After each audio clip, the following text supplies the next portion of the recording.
Chuck Nash. He's a retired Navy captain and Fox News military analyst. Captain Nash, always good to see you, sir. Nice to be with you, Trace.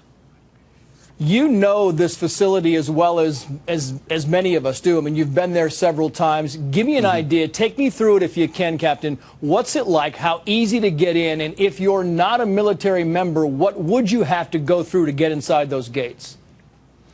You go through, there are three main gates into the facility. Every one of them is guarded. You present your identification. You're under a security camera when you go in. The guards are armed. Once they verify 100% ID check, then they'll bring you in. If they do random searches of the cars to have you pop your trunk.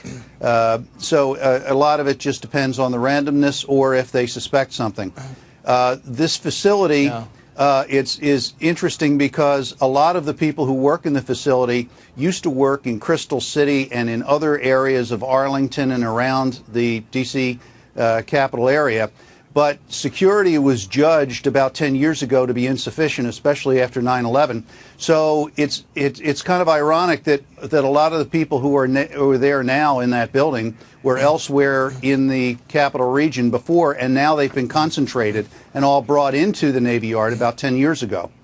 Parking on that facility is extremely difficult, yeah. And the reason why I bring that up is that if the shooter decided to drive onto the facility, if he had proper ID and drove onto the facility, he would have a parking spot to ditch his vehicle, because I'm wondering how he got an AR-15 past the front gate. He could have also just ditched the car and run into the building, but the closest gate to Building 197 is only about 100 yards away. Yeah. So it's not that far from that entrance gate, assuming he came in that gate, to the front door of the building. And then once you're in the building, if you're armed, you've got security guards with 9mm or 38s, and you've got a semi-automatic rifle. You're going to outgun the first couple you come in contact with, and then you're in the building. And it's an important note, because once you're inside the building, Captain Nash, I mean, that's key, because we have reports about this shooter opening fire on people in a hallway, as well as opening fire down on people from a fourth floor in a cafeteria. From what you know about getting in, and there may be D.C. police being very tight-lipped about this, there may be victims in two separate areas. Is it feasible or plausible, in your estimation, that we are talking about just one shooter? They were looking for three, now looking for two. Is this possible to act alone? Oh, I think, quite frankly, that it is more probable that it is a lone shooter, but because of all of the confusion, they have to go with what they got on the initial evidence, which was the security cameras.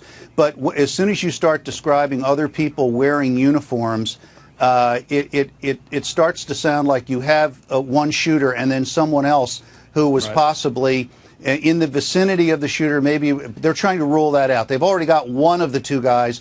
They've cleared that person. So, but the atrium that you were talking about, that where you're shooting down on people, that building was used for heavy construction of ship materials and things once upon a time before it was converted to an office building. And when you go in there and you pass through security and you do all that, you get to an area where you can look down on this atrium, and so any shooter who got to the third or fourth floor has a clear field of fire, everything down below him.